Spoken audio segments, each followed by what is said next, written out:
إن الحمد لله نحمده ونستعينه ونستغفره ونعوذ بالله من شرور أنفسنا ومن سيئات أعمالنا من يهده الله فلا مضل له ومن يضلل فلا هادي له وأشهد أن لا إله إلا الله وحده لا شريك له وأشهد أن محمدا عبده ورسوله يا أيها الذين آمنوا اتقوا الله حق تقاته ولا تموتن إلا وأنتم مسلمون يا أيها الناس اتقوا ربكم الذي خلقكم من نفس واحدة وخلق منها زوجها بث منهما رجالا كثيرا ونساء واتقوا الله الذي تساءلون به والأرحام إن الله كان عليكم رقيبا يا أيها الذين آمنوا اتقوا الله وقولوا قولا سديدا يصلح لكم أعمالكم ويغفر لكم ذنوبكم ومن يطع الله ورسوله فقد فاز فوزا عظيما أما بعد فإن خير الحديث كتاب الله وخير الهدي هدي محمد صلى الله عليه وسلم وشر الأمور محدثاتها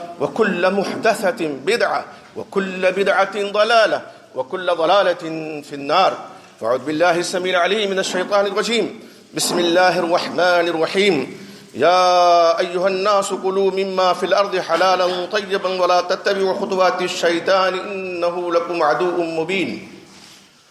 اللہ رب العزت کی تعریف و توصیف اور امام الانبیاء سید الاولین والآخرین امام اعظم محمد رسول اللہ صلی اللہ علیہ وسلم پر بے شمار درود و سلام کے بعد معلوم ہو کہ ایک مومن کی پوری زندگی اللہ رب العزت اور اللہ کے نبی محمد رسول اللہ صلی اللہ علیہ وسلم کی اطاعت میں بسر ہونی چاہیے. ایمان لانے کے بعد سب سے پہلی ذمہ داری ہمارے اور آپ کے اوپر یہ عائد ہوتی ہے کہ ہم اس دل کو درست رکھیں جس دل میں ایمان بسا ہوا ہے. ایک انسان کلمہ پڑھ لے اور وہ کلمہ اس کے نہا خانے دل میں پیوست نہ ہو اور اس کلمے کے مطابق اس کا عمل نہ ہو تو صرف کلمہ پڑھ لینے سے اس کلمہ کا حق ادا نہیں ہوگا. لا الہ الا اللہ آدمی صبح و شام پڑھتا رہے, اٹھتے بیٹھتے پڑھتا رہے, لیکن اگر وہ کلمہ دل میں نہیں ہے, اس کے مطابق عمل نہیں ہے, تو بے فائدہ ہے, لا حاصل ہے, اس کا کوئی حاصل نہیں, کوئی فائدہ نہیں ہے. یہ جو ہمارا آپ کا دل ہے نا, اس دل میں جب ایمان رچ بس جاتا ہے تو پھر اسی دل میں اللہ کا تقوی آتا ہے. ورع کی کیفیت اس دل پہ طاری ہوتی ہے. آج کے خطبے میں نے جو موضوع منتخب کیا ہے وہ ہے ورع. ورع کا لغوی معنی ہوتا ہے جسے عام فہم زبان میں ہم آپ تقوی کہتے ہیں. ورع کا لغوی معنی ہے حرام کردہ چیزوں سے رک جانا. الکف المحارم, جو حرام کردہ چیزیں ہیں, محارم ہیں, محرمات ہیں, ان سے اپنے آپ کو روک لینا, یہ ورع ہے. اور تقویٰ بھی یہی ہے. اصطلاح میں ورع کہتے ہیں اجتناب الشبہات خوفا من الوقوع فی المحرمات. مشتبہ چیزوں سے بچ جانا اس ڈر سے کہ کہیں حرام میں نہ پڑ جائیں, یہ ہے ورع. مشتبہ چیزوں سے, ایک تو واضح ہے چیز کی حرام ہے, تو جو مومن ہے وہ جانتے بوجھتے حرام کے قریب نہیں جائے گا. تو یہ اصل ورع نہیں. اصل ورع کیا ہے کہ جو مشتبہ چیزیں ہیں ان سے اپنے آپ کو بچا لینا. کس ڈر سے؟ اس ڈر سے کہ کہیں محرمات میں نہ پڑ جائے، حرام کردہ چیزوں میں نہ پڑ جائے. یہ ورع کا اصطلاحی معنی ہے. اللہ کے نبی محمد رسول اللہ صلی اللہ علیہ وسلم نے صحیح بخاری کی حدیث ہے، مشتبہ چیزوں سے بچنے کی تلقین فرمائی ہے. آپ صلی اللہ علیہ وسلم فرماتے ہیں کہ ایک انسان، اور اس کے راوی حضرت نعمان بن بشیر رضی اللہ تعالیٰ عنہ ہیں، وہ کہتے ہیں میں نے رسول اللہ صلی اللہ علیہ وسلم سے سنا، آپ نے فرمایا الحلال بین والحرام بین، حلال بھی واضح ہے، حرام بھی واضح ہے، وبینہما مشتبہات، وفی روایت امور مشتبہات، اور حلال و حرام کے درمیان کچھ مشتبہ چیزیں ہیں. فمن اتقى الشبہات، آپ فرماتے ہیں حدیث میں لا یعلمہن کثیر من الناس، سے بخاری کی روایت میں کہ اکثر لوگ نہیں جانتے مشتبہات کو، اکثر لوگ نہیں جانتے ہیں. فمن اتقى الشبہات، جو مشتبہ چیزوں سے بچ گیا، استبرأ لدینہ وعرضہ، تو اپنا دین بھی بچا لے گیا، وہ اس کی عزت بھی بچ گئی، اس کا دین بھی بچ گیا. ومن وقع فی الشبہات، اور جو مشتبہ چیزوں میں پڑ جائے، وقع فی الحرام، تو حرام میں پڑ جائے گا. کراعٍ یرعی حول الحما، آپ نے بڑی پیاری مثال دی، فرمایا کہ اس چرواہے کی طرح سے کہ ایک چراگاہ ہے کسی کی، اس کے ارد گرد وہ اپنے جانوروں کو چرا رہا ہے. فیوشک ان یرتع فیہ، تو قریب ہے کہ اس کے جانور جو چراگاہ ہے اس کے اندر چرنے لگیں، چگنے لگیں. تو اسی طرح سے اللہ کی بھی چراگاہیں ہیں، اللہ کی حرام کردہ جو چیزیں ہیں وہ اس کی چراگاہ ہیں.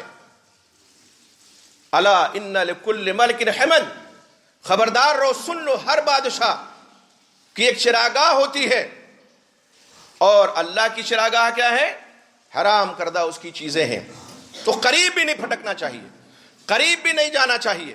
یہ ہے آدمی اگر مشتبہ چیزوں میں پڑ جائے گا تو حرام میں پڑ جائے گا. آگے ارشاد ہوتا ہے الا ان فی الجسد مضغہ، خبردار رو، سن لو، انسانی جسم میں گوشت کا ایک لوتھڑا ہے، اگر وہ صحیح رہے گا، وہ درست رہے گا تو پورا جسم صحیح سالم رہے گا، اور اگر وہ بگاڑ کا شکار ہو گیا، وہ بگڑ گیا، تو پورے جسم کا نظام تہو بالا ہو جائے گا، فساد و بگاڑ کا شکار ہو جائے گا.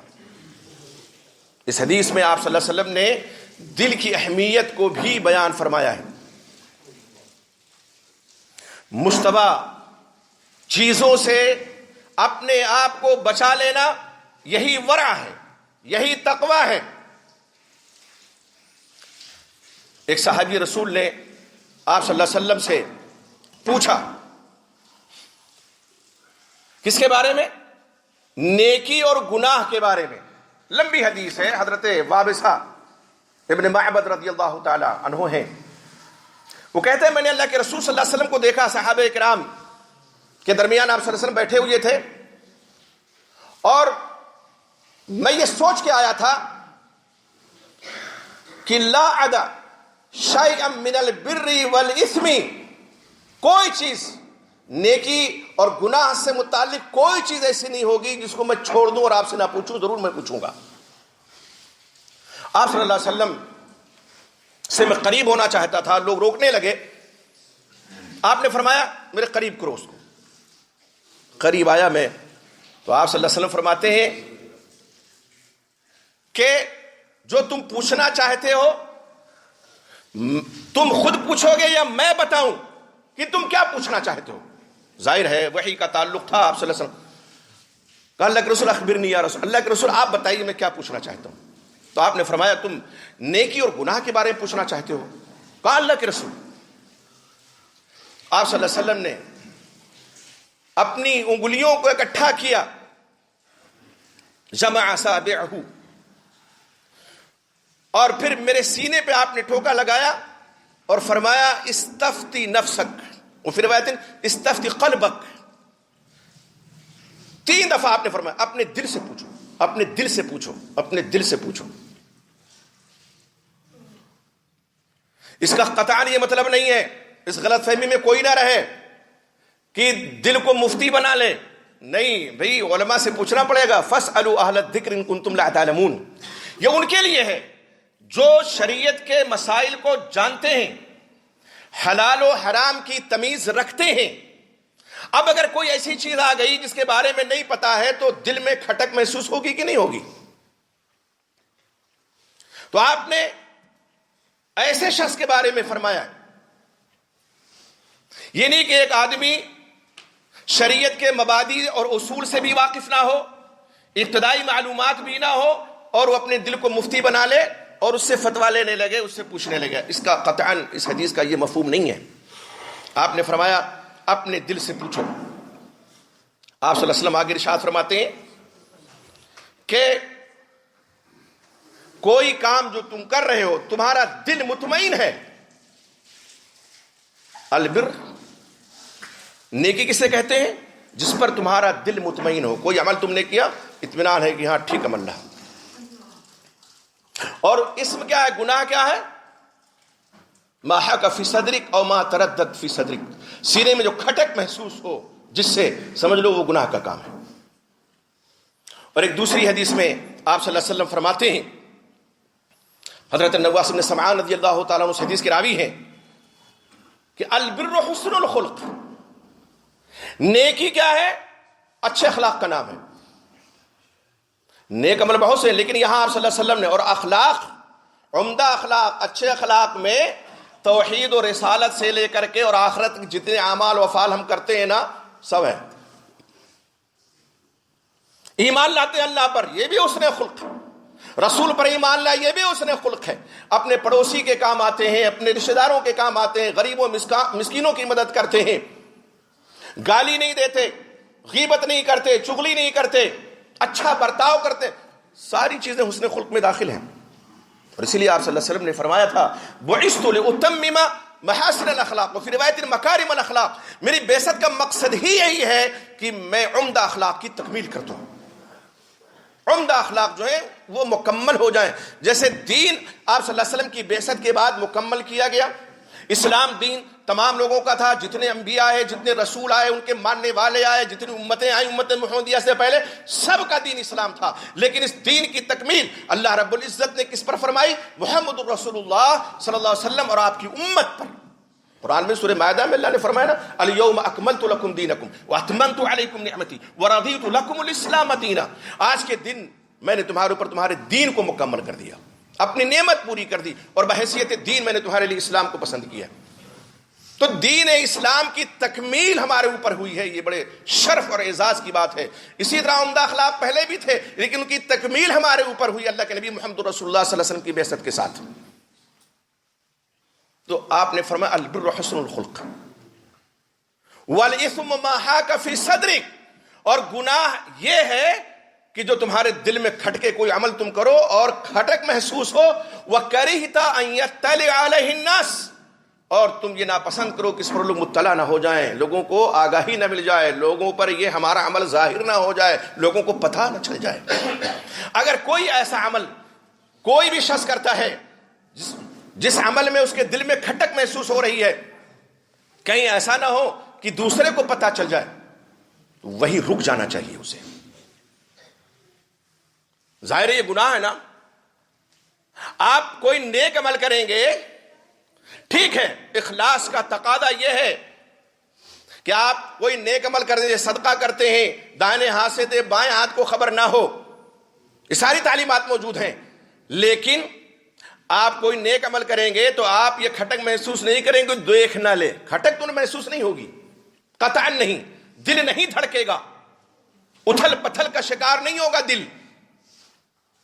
نیک عمل کرنے سے دل کو اطمینان ملتا ہے، دل کو سکون ملتا ہے۔ اگر آپ کسی کے ساتھ خیر و بھلائی کرتے ہیں اور کسی پر اپنا مال خرچ کرتے ہیں، یقین جانیے یہ تجربے کی بات ہے، اور جنہوں نے بھی ایسا کیا ہو، جو بھی کرتے ہیں، وہ اپنے دل کو مطمئن پاتے ہیں کہ آج میں نے ایک نیک عمل کیا ہے، دل مطمئن ہے، یہی نیکی ہے۔ کسی کے ساتھ اچھا برتاؤ کیا، حسن سلوک سے پیش آئے، گالی دی لیکن گالی کا جواب گالی سے نہیں دیا، اگلے نے اس کے حق میں دعا کی، دل کو اطمینان و سکون کی دولت مل گئی۔ تو یہ جو نیکی ہے، ایک لفظ میں آپ صلی اللہ علیہ وسلم نے اس کو سمجھا دیا، گناہ کو ایک لفظ میں آپ نے سمجھا دیا۔ گویا سمندر کو آپ صلی اللہ علیہ وسلم نے کوزہ میں بند کر دیا، اور یہی تو کمال تھا محمد الرسول اللہ صلی اللہ علیہ وسلم کا۔ جوامع الکلم سے آپ صلی اللہ علیہ وسلم کو اللہ رب العزت نے نوازا تھا، بات مختصر لیکن معنی مفہوم بہت ہی وسیع اور کشادہ۔ میرے بھائی، ہم اس نبی کی امت میں ہیں۔ اللہ کے نبی محمد رسول اللہ صلی اللہ علیہ وسلم نے نیکی کی تعریف فرمائی تو ایک حدیث میں فرمایا کہ کوئی عمل کرتے ہو تمہارا دل مطمئن ہے، سمجھو یہ نیکی ہے۔ اور اس حدیث میں کیا فرمایا؟ البر حسن الخلق، اچھا اخلاق جو تم نے پیش کیا، کسی کے ساتھ اس نے سلوک کیا تو یہ نیکی ہے۔ یہ روایت صحیح مسلم کی ہے۔ اسی طرح سے حضرت حسن بن علی رضی اللہ تعالیٰ عنہ وہ کہتے ہیں حافظ تو من رسول اللہ صلی اللہ علیہ وسلم، میں نے اللہ کے رسول صلی اللہ علیہ وسلم سے یاد کیا، کیا یاد کیا؟ دع ما یریب الی ما لا یریب، جس میں شک ہو اس کو چھوڑ دو، یعنی مشتبہ چیز کو چھوڑ دو، مشکوک چیز کو چھوڑ دو، اور جس پر یقین ہو، جس میں شک کی گنجائش نہ ہو، اس کو اپنا لو۔ بہت بڑی بات ہے یہ، اور ہماری ایمانی زندگی کے لیے انتہائی ضروری ہے۔ یہ مومن ہے، مسلمان ہے، اللہ کا شکر ہے، اس کا کرم ہے، اس کا احسان ہے، لیکن ساتھ ہی ساتھ اس ایمان کا تقاضا بھی ہے کہ ہم وہ کوئی ایسا عمل نہ کریں جس سے ہمارے دل میں تردد ہو، کھٹک محسوس ہو، چبھن محسوس ہو۔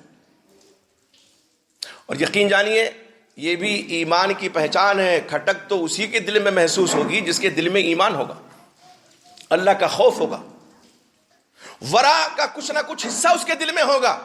ورنہ کتنے ایسے لوگ ہیں کلمہ گو ہیں، مسلمان ہیں، لیکن شرک میں گرفتار ہیں، بدعت میں گرفتار ہیں، گناہوں میں لت پت ہیں، شرابی ہیں، کبابی ہیں، جواری ہیں، زناکار ہیں، اور ذرہ برابر ان کے دل میں کھٹک محسوس نہیں ہو۔ تو یہاں یہ نہ سمجھیے گا کہ گناہ کر رہے ہو کھٹک محسوس نہیں ہوا تو گناہ نہیں ہے، نہیں، ایسے لوگوں کے دل پتھر کے ہو گئے ہیں، ایسے لوگ جانوروں کی طرح ہیں، اولئک کالانعام بل ہم اضل، بلکہ ان سے بھی زیادہ گمگشتہ ہیں۔ ایسے لوگوں کے دلوں پہ پتھر پڑا ہوا ہے، پتھر کی طرح ان کے دل ہو گئے ہیں، پتھر ہو گئے ہیں، جن میں حق بات نہیں سماتی، گناہ کرتے ہیں لیکن کھٹک محسوس نہیں کرتے۔ کھٹک کسے محسوس ہوگی؟ ایمان والے کو، تقوی والے کو، اس کو کھٹک محسوس ہوگی۔ آپ دیکھیں صحیح بخاری ہی میں حضرت ابوبکر صدیق رضی اللہ عنہ کا واقعہ ہے نا، صدیق اکبر کون نہیں جانتا،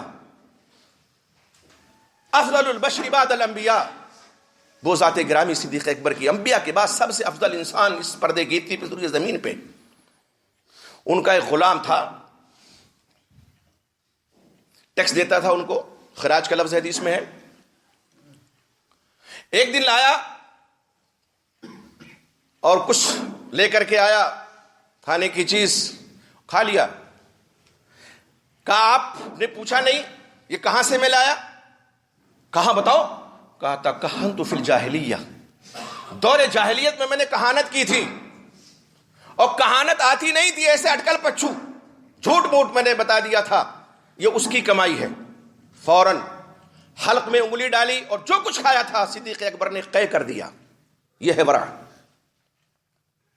اور آج جانتے بوجھتے سب نکل جاتے ہیں، ورع، تقوی، تدین، یہ ساری چیزیں سر پیٹتی رہ جاتی ہیں اور انسان کو احساس تک نہیں ہوتا ہے۔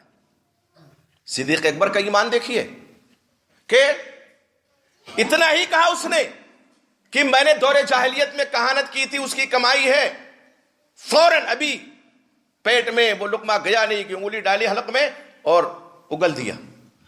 یہ تقوی ہے، یہی ورع ہے، اور یہی مطلوب ہے۔ ایمان اسی کا نام ہے۔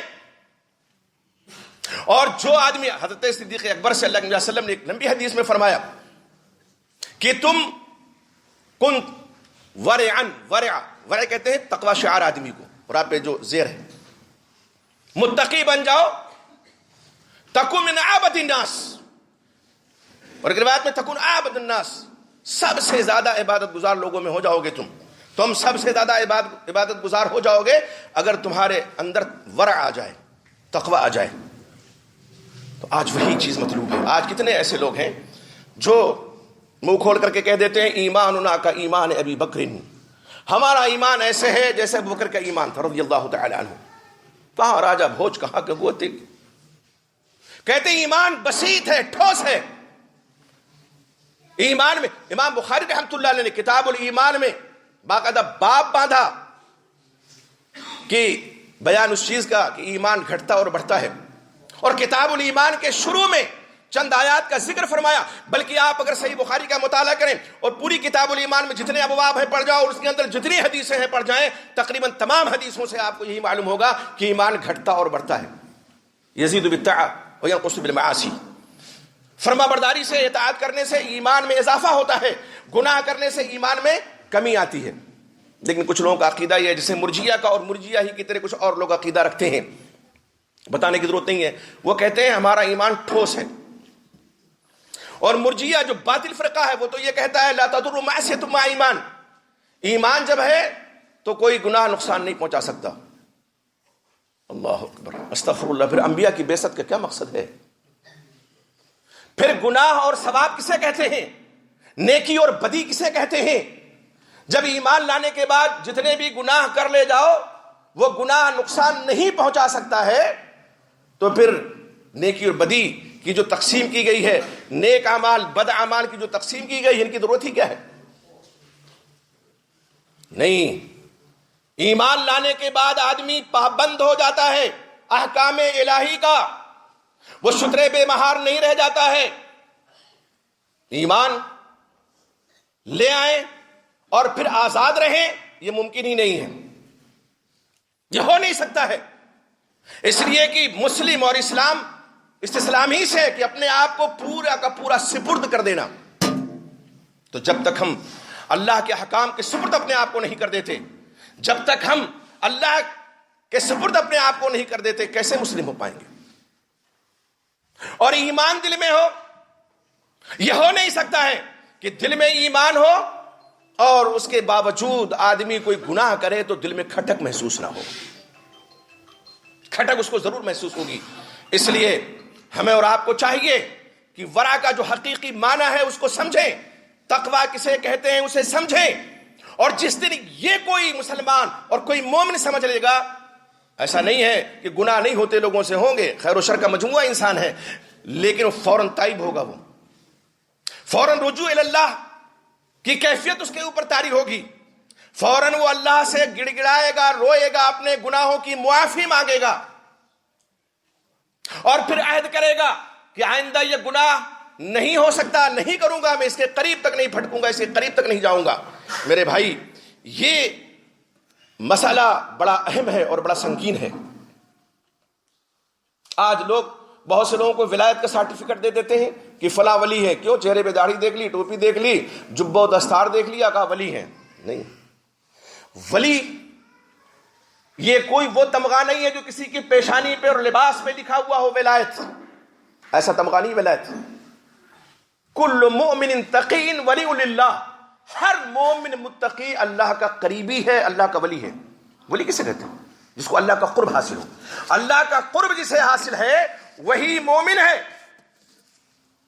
اور جو اللہ سے دور ہے وہی متقی ہے، وہی ولی ہے، اور جو اللہ سے دور ہے وہ کہے گا ولی ہے۔ آج کتنے ایسے لوگ ہیں جو نماز نہیں پڑھتے، روزہ نہیں رکھتے، شریعت کی پابندی نہیں کرتے ہیں، اور لوگ ان کے در پہ باقاعدہ طور پہ سجدہ ریزی کرتے ہیں، جھکتے ہیں، منتیں مرادیں مانگتے ہیں۔ کیوں؟ اس لیے کہ بڑے پہنچے ہوئے ہیں، ان سے تو تکالیف شرعیہ معاف ہیں، اب ان کو ضرورت نہیں ہے۔ یہ اتنے پہنچے ہوئے ہیں، کچھ بھی نہیں پہنچا وہ شخص، نہ تقویٰ ہے، نہ تدین ہے، نہ طہارت ہے، نہ ورع ہے اس کے دل کے اندر، بلکہ شیطان اس کے نفس میں داخل ہو چکا ہے۔ قرآن میں اللہ تعالیٰ نے یہی تو فرمایا یا ایھا الناس کلوا مما فی الارض، اے لوگو جو کچھ روئے زمین میں حلال و طیب ہے اسے کھاؤ، اور شیطان کی راہ پہ نہ چلو، بے شک شیطان تمہارا کھلا ہوا دشمن ہے۔ شیطان کی راہ پہ نہیں چلنا ہے۔ شیطان ملمہ سازی کر کے پیش کرے گا کہ یہ چیز حلال ہے، اس میں قباحت کیا ہے، اس میں برائی کیا ہے۔ میں بس تھوڑی دیر آپ کی سمع خراشی اور کرنا چاہتا ہوں۔ مسئلہ اکثر آتا ہے شیئر مارکیٹ میں حصہ لینے کا، یا جو یہ چین والی تجارت ہے اس میں حصہ لینے کا۔ آدمی کے دل میں کھٹک ہے تبھی تو پوچھتا ہے۔ شیئر مارکیٹ، آج کی جو شیئر مارکیٹ ہے، ویسے شرائط ہیں کہ حلال اگر کاروبار ہے، آپ بے شک یقین کی حد تک آپ کو معلوم ہے کہ یہ حلال کاروبار ہے، سود کی آمیزش نہیں ہے، ربا نہیں ہے، اس میں نفع و نقصان دونوں میں شریک رہنا ہے، کچھ شرائط کے ساتھ اگر ہے ٹھیک ہے۔ لیکن آج کون سی ایسی مارکیٹ، شیئر مارکیٹ ہے جس میں آمیزش نہ ہوتی ہو؟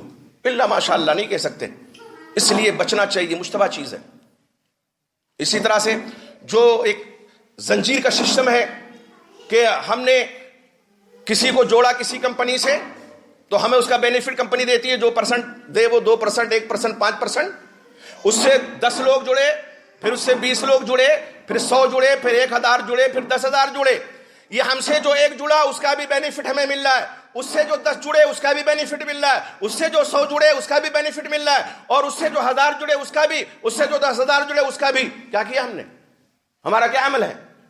ٹھیک ہے جو محنت کی ہے اس کی اجرت لے لیں، ٹھیک ہے ہم نے کسی کمپنی کے قریب کسی کو کیا کہ بھئی یہاں سے تم سامان خریدو، بڑا سستا ملے گا، واجب دام پہ ملے گا، یہاں دھوکہ نہیں ہے، یہاں بے ایمانی نہیں ہے، دوڑ دھوپ ہم نے کی، تو اس کی اجرت جو بھی طے ہو اس میں تو کوئی قباحت نہیں۔ لیکن یہ جو زنجیر کا سسٹم ہے، کہاں کس نے اجازت دی؟ بہت سے لوگ باقاعدہ طور پہ مولوی صاحب کے منہ میں لقمہ دینے کی کوشش کرتے ہیں، یہ دیکھیے اور یہ دیکھیے ہم یہ کرتے ہیں اور وہ کرتے ہیں، صاحب آپ کیسے کہہ رہے ہیں حرام ہے؟ میرے بھائی علماء جانتے ہیں کیا حلال ہے کیا حرام ہے، وہ جانتے ہیں کیا چیز مشتبہ ہے۔ آپ نے فرمایا الحلال بین والحرام بین، حلال بھی واضح حرام بھی واضح، وبینہما مشتبہات، اور ان حلال و حرام کے درمیان کچھ مشتبہ چیزیں، تو کم سے کم مشتبہ تو سمجھو۔ پہلے بھی تو تجارت ہوتی تھی نا، ٹھیک ہے آج گلوبل دور ہے، نیٹ کا دور ہے، پہلے نہیں تھا، لیکن کیا تجارت پیشہ لوگ نہیں تھے؟ کیا محنتیں لوگ نہیں کرتے تھے؟ تو اگر یہ چیز جائز ہوتی تو ہمارا دین تو قیامت تک کے لیے ہے نا، کچھ تو گنجائش ملتی۔ ٹھیک ہے قیاس شرعی ہمارے یہاں ایک اصول میں سے، اصول اربعہ میں سے ایک ہے قیاس شرعی، لیکن قیاس کے لیے مقیس علیہ ہونا چاہیے، کس پر قیاس کریں گے اس کی بنیاد ہونی چاہیے، یہ نہیں کہ اپنی عقل کی پخ آپ لگا دیں۔ اس لیے میرے بھائی اس قسم کی جو تجارت ہے آپ ان سے دور رہیں، اور اپنے آپ کو دور رکھیں، اپنے احباب کو، اپنے رشتہ داروں کو دور رکھیں۔ دیکھیے رزاق اللہ رب العالمین ہے، روزی رب کے ہاتھ میں ہے، اور روزی اللہ نے لکھ دی ہے ہماری آپ کی پیدائش سے 50,000 سال پہلے، دنیا کی پیدائش سے، اور جب ماں کے پیٹ میں تھے تو بھی رزق کو اللہ نے لکھ دیا، کتنا رزق اور کتنی روزی ملے گی اسے۔ ہاں ٹھیک ہے ہمیں گھر نہیں بیٹھ جانا ہے، شریعت نے اسباب اپنانے کا حکم بھی دیا ہے، پرندوں کو بھی روزی اسی وقت ملتی ہے جب وہ گھونسلے سے نکلتے ہیں، بارہ اسی ممبر سے میں نے وہ حدیث سنائی ہے۔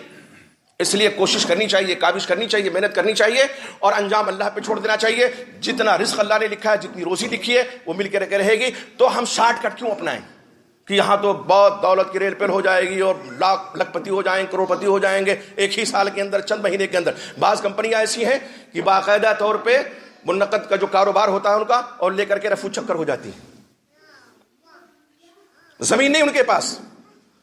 تو کبھی بھی ایسا نہیں ہونا چاہیے کہ ہم کوئی وہ تجارت کریں یا ایسی تجارت میں ہاتھ ڈالیں جو مشتبہ ہو۔ اللہ سے دعا کیجیے کہ اللہ تعالی ہمیں حلال روزی اپنانے کی توفیق عطا فرمائے، حرام سے محفوظ فرمائے، اور جو مشتبہ امور ہیں اللہ تعالی ہمیں ان سے دور رکھے۔ اللہ ہم تیرا بندے ہیں، گنہگار ہیں، سیاہگار ہیں، لیکن صرف اور صرف تیرے در سے وابستہ ہیں۔ اللہ ہمارے گناہوں کو معاف فرما، ہمارے لغزشوں کو معاف فرما، ہماری خطاؤں کو معاف فرما۔ اللہ میں جو بیماروں کو شفا عطا فرما۔ اللہ ہمارے وہ بھائی جو قرض دار ہیں، اللہ کوئی آسان سی سبیل پیدا فرما دے، ان کا قرض دور ہو جائے۔ اللہ ہمارے وہ مسلمان بھائی جو دنیا کے کسی خطے پریشان حال ہیں، اللہ ان کی پریشانی کو دور فرما۔ اللہ ہم میں جن کے والدین یا والدین میں سے کوئی جو حیات ہے اللہ میں توفیق عطا فرما ان کی خدمت کر کے تیری رضا حاصل کر لیں. اللہ ہمیں جن کے والدین یا والدین میں سے جن کی وفات ہو چکی ہے کسی کی، اللہ ان کی بال بال مغفرت فرما. اللہ میں جو مومن مرد، موحد مرد، مومنہ عورتیں، موحدہ خواتین جن کی وفات ہو چکی ہے اللہ ان کے گناہوں کو معاف فرما، ان لغزشوں کو معاف فرما. اللہ جس طرح ہم یہاں اکٹھے ہیں اللہ توفیق عطا فرما کہ جنت میں ہم تیری رضا حاصل کر کے اکٹھا رہیں. اللہ تعالیٰ ہمارا یہ وطن پیارا وطن ہے، اس وطن میں ہمیں امن و امان کی زندگی نصیب فرما. اللہ میں ظالموں کے ظلم و ستم سے معمون محفوظ فرما دے. اللہ وطن سے ہمیں محبت ہے، اللہ رب العزت ہماری یہ جائے پیدائش ہے، اللہ ہمارے لیے اس کو امن کا گہوارہ بنا دے. اللہ دنیا کے جس خطے مسلمان آباد ہیں اللہ تمام مسلمانوں کو امن و امان کی زندگی عطا فرما. اللہ جب تک اس دنیا میں ہم زندہ رہیں، ایمان کی حالت میں زندہ رہیں اور ہمارا خاتمہ ہو تو ہمارے لبوں پہ اشہد لا الہ الا اللہ واشہد ان محمدا عبدہ رسولہ جاری ہو. آمین. تقبل اللہ.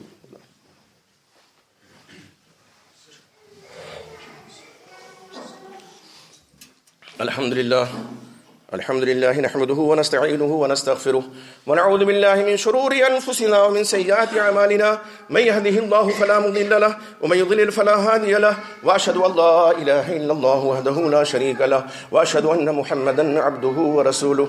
أما بعد فإن خير الحديث كتاب الله وخير الهدي هدي محمد صلى الله عليه وسلم وشر الأمور محدثاتها وكل محدثة بدعة وكل بدعة ضلالة وكل ضلالة في النار. فأعوذ بالله السميع العليم من الشيطان الرجيم. بسم الله الرحمن الرحيم. إن الله وملائكته يصلون على النبي يا أيها الذين آمنوا صلوا عليه وسلموا تسليما. اللهم صل على محمد وعلى محمد كما صليت على ابراهيم وعلى ال ابراهيم انك حميد مجيد. اللهم بارك على محمد وعلى محمد كما باركت على ابراهيم وعلى ال ابراهيم انك حميد مجيد. عباد الله رحمكم الله ان الله يأمر بالعدل والإحسان وإيتاء ذي القربى وينهى عن الفحشاء والمنكر والبغي يعظكم لعلكم تذكرون. اذكروا لكم وادعوه يستجب لكم.